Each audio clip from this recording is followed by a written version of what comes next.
Hello and welcome to episode 5 of Radio Europa. I'm your host William, and today we've got Alex from Italy and Laura from England to discuss the recent worrying developments concerning generation identity in Austria, as well as the hypocrisy of free speech advocates. So we've got a good lineup today. I'm going to start with the identitarian topic because I think that's probably the most pressing, certainly the most worrying thing that's come up in the news the last few weeks. For those that don't know, basically 17 identitarian activists in Austria, that's 10 leading members and 7 active sympathisers, have recently been arrested and charged under Austria's mafia law. That's section 278 of the Penal Code, charged with forming a criminal organisation. We knew this would happen eventually. It happens to all right-wing groups in the West, seemingly. But I wondered, Alex, if you could give us a little bit more background on that and what the current situation is regarding that. Yes, with pleasure. So, 2 of the people that are being investigated and have been arrested, and their houses and buildings they own by the police are Martin Sellner and Patrick Leonard. I mean, everybody knows who Martin Sellner is, and they're same for Patrick. They're the two founders of and co-leaders of the Identitätsbewegung, or Generation Identity in English, of the Austrian section. They've been quite active in the last years. Martin Sellner has been one of the main Generation Identity activists pushing for the Defend Europe mission. He was on the ship, and he was also on the Alps in the recent mission in France. He's basically the spokesperson for the movement when it comes, to the international press and stuff like that. And he has been releasing quite a lot of videos, also on his girlfriend channel, Brittany Pettibone, about the situation. Just one today, and I think they were discussing is the fact that this is not the first time this kind of mafia law has been used against an organization. Some years ago, it was used against a leftist organization, an animalist one, I believe, which in the end actually was acquitted. They did win the cause against the prosecutor who was trying to prosecute them with the mafia law, but this kind of process cost them a lot of money, which basically drained their funds and really basically hurt the organization. This is what the leftist prosecutor is trying to do with Generation Identity. They're trying to isolate them, and they're trying to freeze their assets and basically kill them. I mean, kill the movement. But it's not working because the Identitarians found a way to basically still get money, even though even private accounts, bank accounts like Martin's and Patrick's have been frozen. Not just the organization ones, which will make sense to a certain extent, but even the private ones. Still, they found a way to raise funds, and they're using an American crowdfunder, I believe it's called Free Starter, where their goal is like 50,000 euros or dollars, I forget, and they already reached like 50% of it. We're going to make sure to leave the link for the fundraiser in the description.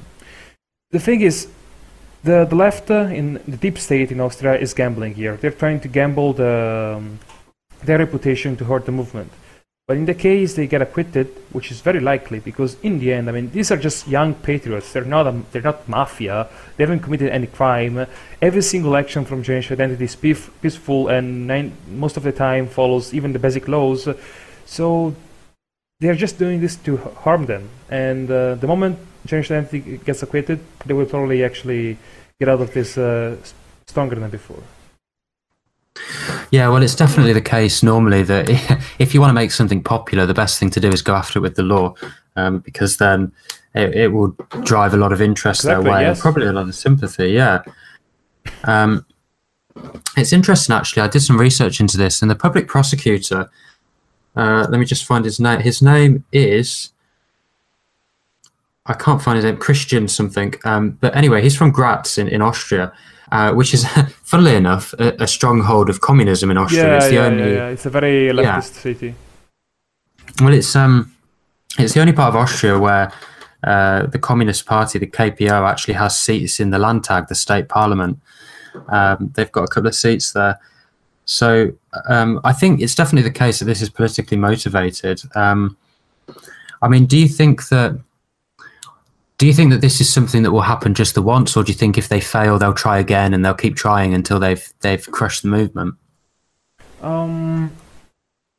I don't think this is going to happen again in case they fail, because it will just be another waste of the tax money and just reputation.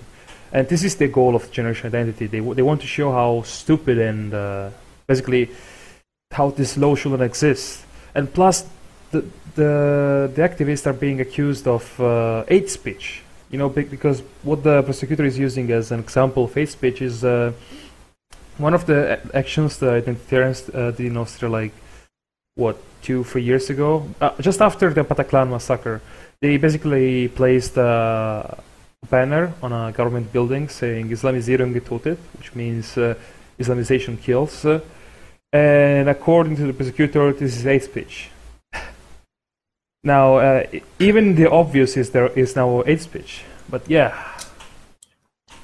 Yeah, it's kind of difficult for them to prove a case there because, it's subjective, isn't it? Because the left would say, no, Islamization doesn't kill, and the right say, yeah, it does, and you can't really prove that definitively. So on that score, I think they'll fail. I mean, Laura, you'll know the United Kingdom, we know all about banning groups and people being shut down, arrested, and whatever.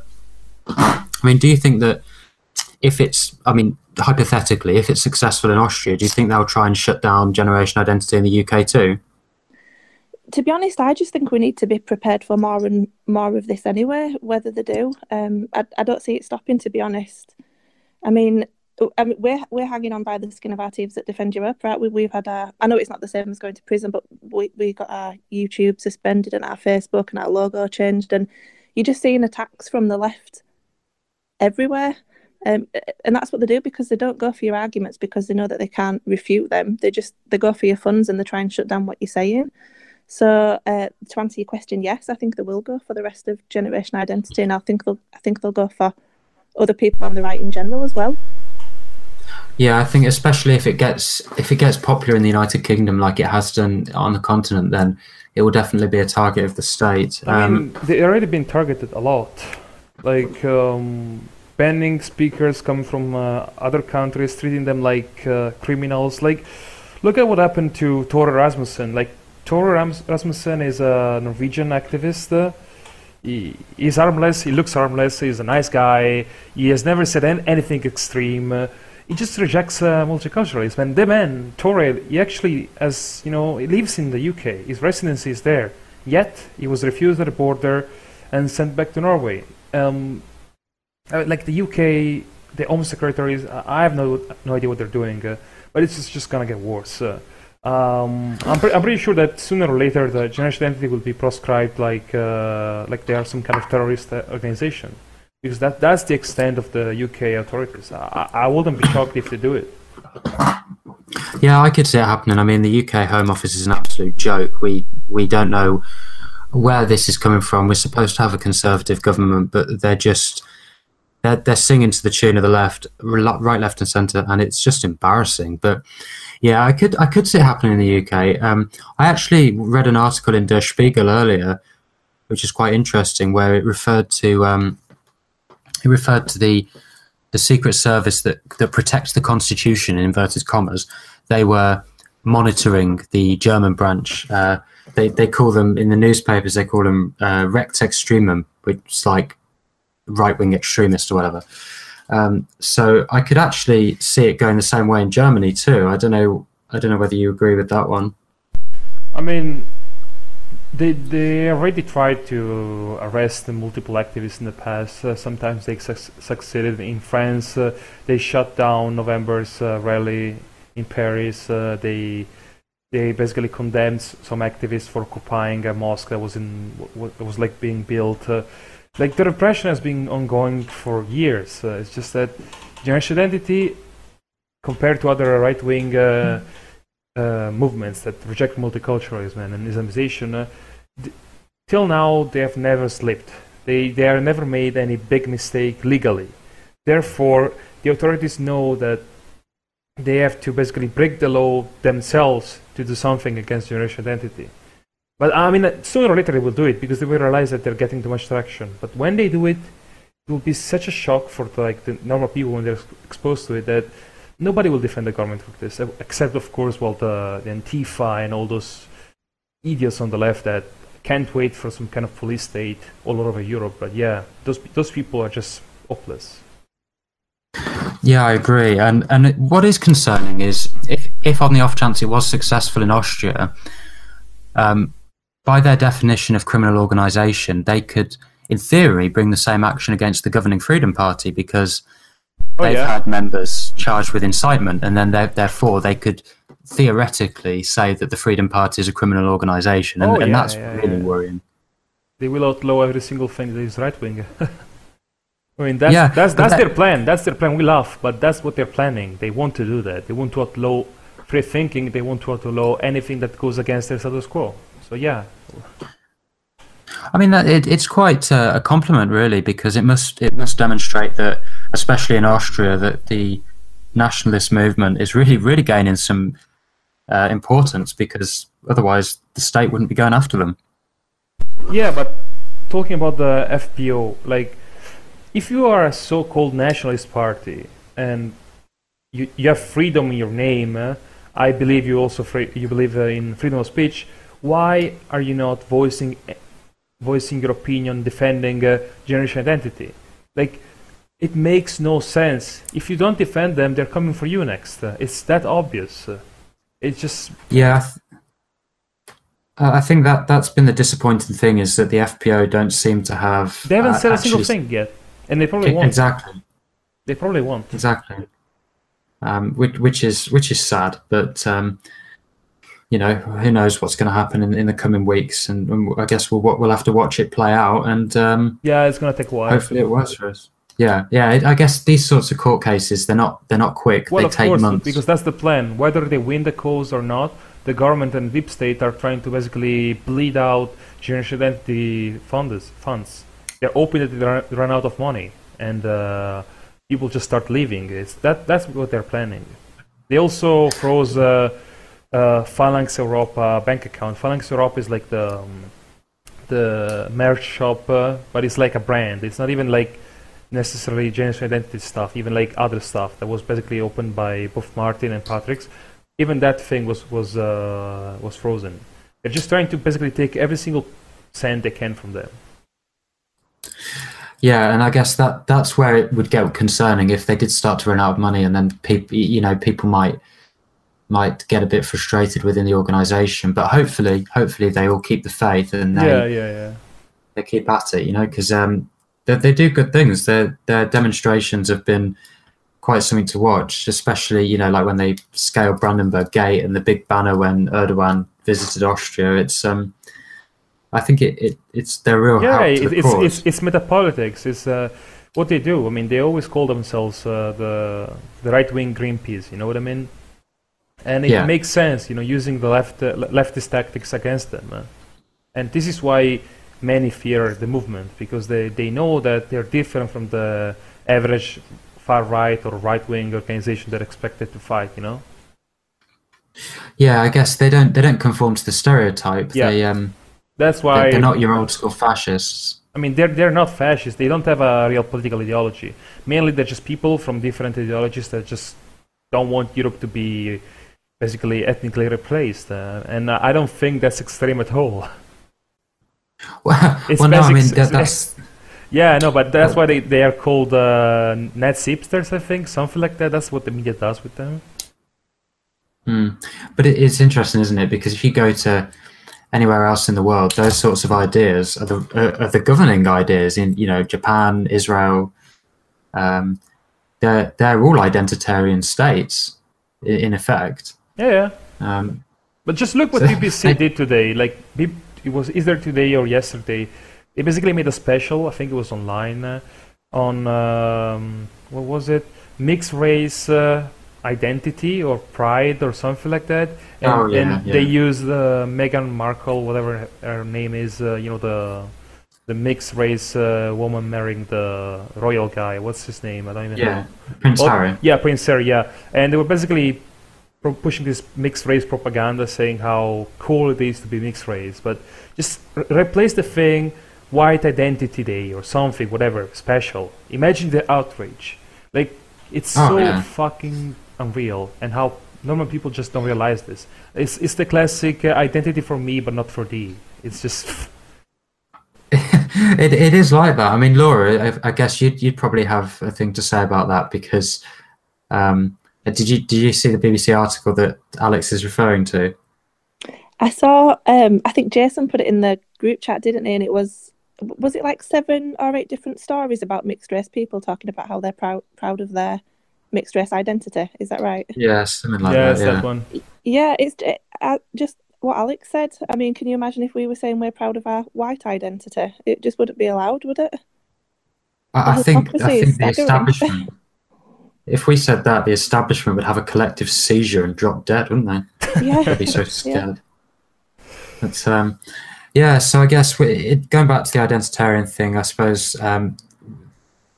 there's not much more we can say on that, because it's a situation in progress. But of course, I'd imagine we'll talk about this in future episodes. Yeah, it will develop in some either positive or negative way. Hopefully positive. There is just and of course. Just one quick thing, Sarah. Do you remember we spoke about it on a podcast episode when Brittany Martin and Lauren got banned from the UK, and it kind of backfired, and they ended up getting a load more people kind of following them and subscribing to their YouTube channels and stuff and listening to our ideas. I mean, it could backfire again, I guess. It will. Hopefully, if it doesn't work, it could be good publicity for our guys. Yeah, any publicity is good publicity. Exactly. Yeah. Yeah. So we'll, like Alex said, we'll link the fundraiser in the comments below, and please go and watch Martin's video on Brittany's channel, and also Martin's done a video in German about this. So if you're blessed to speak German, then go ahead and watch it. It's really interesting times. So we'll definitely stay tuned with that. Okay, so now we're going to talk about the hypocrisy of free speech advocates. There's been a lot of publicity for these so-called free speech advocates, particularly in the United Kingdom. They had a big rally a few weekends ago, which got, actually, for what it was, a fair amount of publicity. But we've noticed some hypocrisies that we thought it would be good to highlight. So there's 2 cases that spring to mind. There's the case of Ursula Heiverbeck in Germany, an 89-year-old woman. She's just begun a 2-year jail term for saying things about the Second World War that are prohibited by the German Constitution. And Laura's just going to mention a second case involving a woman called Alison in the UK. Yes, so I'm not sure if I'm pronouncing this surname right, so forgive me if it's wrong, but Alison Shablos. So I believe the case started about 2 years ago in summer 2016, and Alison had made some songs about the Holocaust that were on YouTube, I believe, and there was it was kind of reported to the Crown Prosecution Service, and they said that no crime had been committed, so they left it. But then an influential Jewish lobby called the Campaign Against Anti-Semitism brought forward a private prosecution against her, and the CPS took the case on again. So they're basically they've been forced to change the law, because they said that she hadn't broke the law, but now they're saying we're going to investigate it a bit more, which does make you wonder who does actually control the law in Britain. But basically, I think it's the 25th of May that we're going to be hearing the verdict of Alison's case. And if she's prosecuted, basically it effectively means that the law has changed. I don't know really. I'm not sure how. I think it's Act Section 127 of the Communications Act 2003, which was brought in under a Blair government. They say that sending communication which is grossly offensive is breaking the law. So that's the thing that they've got her under, really. So this links to the free speech stuff that we're talking about, because she's obviously said what she wanted to say in those YouTube videos, but the hypocrisy is that no one's speaking out against this. Yeah, that's right. So basically, for those that don't know, British law is set by precedent mostly. And at the moment, we don't have laws like Germany and much of continental Europe that restrict discussion about certain things that happened during the war. but effectively, because Alison's songs were about that, if she is found guilty, then that would set a precedent, which means that that's now illegal. You'd think that the freedom of speech advocates would be up in arms that a whole section of the law is about to be changed to restrict speech, and Alison's songs were mostly humorous anyway. But as Laura said, absolute silence. They have none of them have said a word. And I'll come back to you, Laura, because I want to pose the question: why do you think they care about certain free speech but not other free speech? Freedom of speech is such a difficult topic to discuss because there always has to be some limits. And I mean, we do have freedom of speech from the government, but it only goes as far as us not questioning stuff that they don't want us to question, if that makes sense. And I think there are just topics that people aren't going to be comfortable speaking about. So like when we talk about the freedom event that happened, was it last weekend or the weekend before? Weekend before, yeah. Yeah, I mean, they're happy to talk about Islam, you know, and tweet about anti-jihad stuff, but they won't touch topics like this. And you're not true to freedom of speech if you're not going to speak up for topics like this. I mean, would they have somebody like Richard Spencer or David Duke speaking at their rally? I don't think they would. Or would they have? I mean, I know that they got the Muslim guy to speak, but then, I mean, Alex, you mentioned this before, actually. Like, where do you draw the line between freedom of speech and hate speech? And then when the laws are so flimsy in the UK anyway, and the laws being changed, I mean, I don't know how we clarify. I mean, the thing is, hate speech is not real. There is nothing that can be classified as hate speech. It's just free speech. I agree that if someone is inciting violence, like someone wakes up and says, let's kill all Christians or let's kill all Muslims or whatever, and just, you know, starts getting people to do shit, well, yes, that shouldn't be legal. But that's not even hate speech, just inciting violence. That's the thing that I'm okay with, you know, putting laws to avoid it. But saying certain things about certain people, or like being offensive, grossly offensive, like the Scottish guy, Condankula, that guy that told his dog, you know, to do the Seagull thing, and well, he was prosecuted for being grossly offensive. Like, it sounds like a joke. Like, how can being offensive a crime? It just makes no sense. But then again, the people who marched in the UK for freedom of speech, I appreciate them. I think the people that went to that rally wanted to do good for their country and for their rights. But at the same time, as you both said, why are they not marching for these people? Are these people special? Don't they deserve freedom of speech for some reason? And you're either a free speech advocate, a universalist, you're always for free speech, or you're not. If you're not a free speech advocate for everyone, you're not a free speech advocate, period. Yeah, and what struck me was that they were happy to invite a Muslim who is anti-free speech and thinks that they should all be in prison. They were happy to invite him to come and speak. Yeah, to demonstrate. Alida Wow or something. What's his name?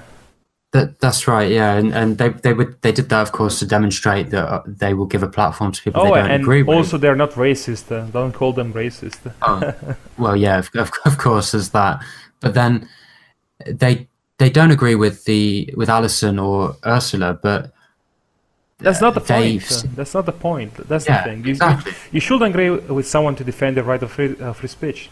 It's that simple. And these people, and I'm not talking about the people who took part to the event, but the organizers, okay? Because the people I'm pissed off at, it's not the people who went, but the organizers, you know? Tommy Robinson and company.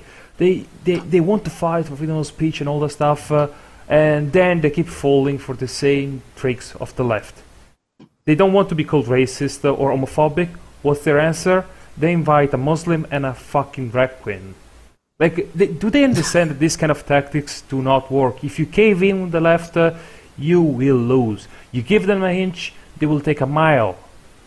Like, how can a right-winger, after at least 10 years of this kind of games played by the left, not understand how they keep doing this? You give them an inch and they take everything. they will label you as a racist anyway. They will call you an homophobe anyway. Like Tommy Robinson is hanging out with Kasim Raham or whatever his name is. I believe he's of Turkish origins, and his cameraman is an homosexual. His name is Ken Roberts, I believe. But will that change anything? No. He will still be called an ideal Nazi skin. He will still be called racist. He will still be called homophobe. Because this is how the left plays the game. They will label you, and that label will stick for them. They won't change their mind. These people keep trying to appease the left, but they will not get consensus from them. And instead, all they do is just basically create more degeneracy. It's just it's very sad display. And what's basically happened is these free speech advocates have conned themselves into not being free speech advocates, because they've, like you said, they've adopted the playbook of the left and have essentially, I think I called it internalized political correctness in a recent article, where they're not for free speech, they just want the overtime window shifted ever so slightly so that they can sound off about Muslims. That's all they want. That's the only thing that I disagree with the left. It's like this kind of centrist, liberalist, big brain libertarians or classical liberals, whatever they call themselves, I don't care. For me, they're all the same. These kind of people, they basically share 95% of values and ideas with the left we're fighting. They only disagree on 5%? But yes, okay, tomorrow we kick out all the Muslims that are violent. And is this going to fix our countries? Is this going to fix the population replacement? Is this going to fix our economic disasters? Is this going to fix anything? It's just one part of the problem. Islam is not the only fucking problem of this continent, and these people do not get it. Yeah, they're very narrow-minded in that respect, that they think that if they were to just stop Muslim immigration, that everything will be better, but it's not the case. But there is something else that's interesting about that. Laura, I don't know if you'll have an opinion on this, but the impression that I got, and again, we're talking about the organisers, the Milos and the Paul Joseph Watsons of the world, essentially, they seem to want to defend their liberal lifestyles. They're happy with liberalism. They just don't want to be chucked off a building by extremist Muslims. And it seems like if they were to neutralise that threat, they would be happy with the way society is. I mean, what do you think about that? Yeah, I mean, that's something that people say about Anne-Marie Waters quite a lot, isn't it? I mean, Islam is a threat to degeneracy, and it's a threat to the LGBT community and sexual deviancy and liberal values, I guess, because it's a very traditional ideology. So yeah, it's like Alex just said, that their opinions aren't really that different to those on the left that we're supposed to be enemies with.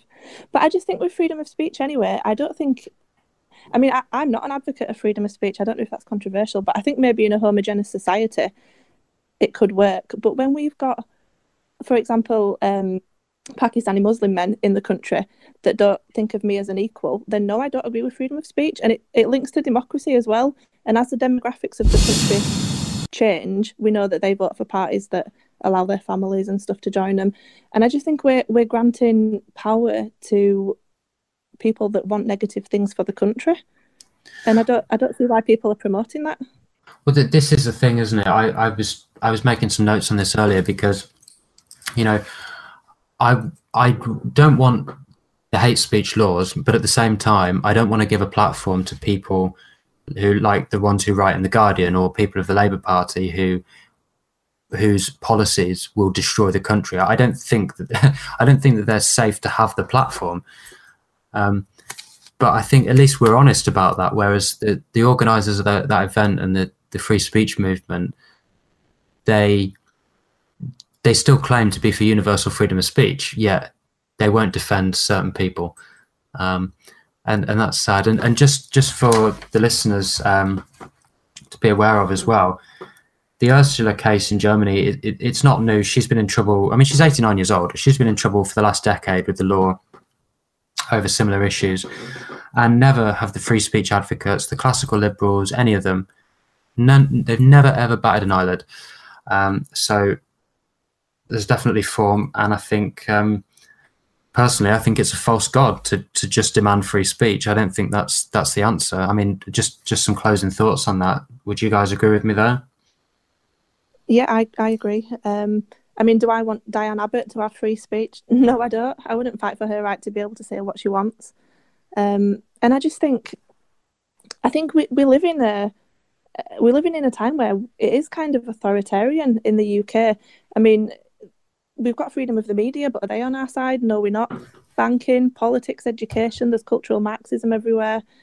I mean, that's obviously like left-wing authoritarianism. But if I had a choice between choosing freedom of speech for everyone and an authoritarian government, I'd quite easily choose an authoritarian government. I don't know if this is really controversial, but that's my opinion. Well, no, I agree with you, and I think it reminds me of that phrase somebody said to me the other day, that it's not necessarily that we want to liberalize everything. We just need to be on the inside pissing out rather than the other way around. Because at the moment, I mean, at the moment, our identities are completely attacked. Sexual norms are attacked. The family unit's attacked. How can that be the good thing that you'd want to choose? Surely you'd want. I mean, there is obviously the question: how do you choose who has that much power and who can be in charge of the country? And I don't know what the answer to that is, but it has to be better than I honestly think that the media are the biggest enemy that we face, and they constantly attack us day in, day out. And it has to be better than the freedom of speech at the moment. But you see, like, about the freedom of speech thing, you said, like, you don't want people like Diane Abbott to, say whatever you want. And there is an easy way to fix this and at the same time keep freedom of speech. Just have an homogeneous society. That's it. Like, I don't know if it was either you or William who said, like, 3 minutes ago or something, that the moment you have a state made up with with the same people, with the same culture, same religion, it's much easier to have this kind of freedom.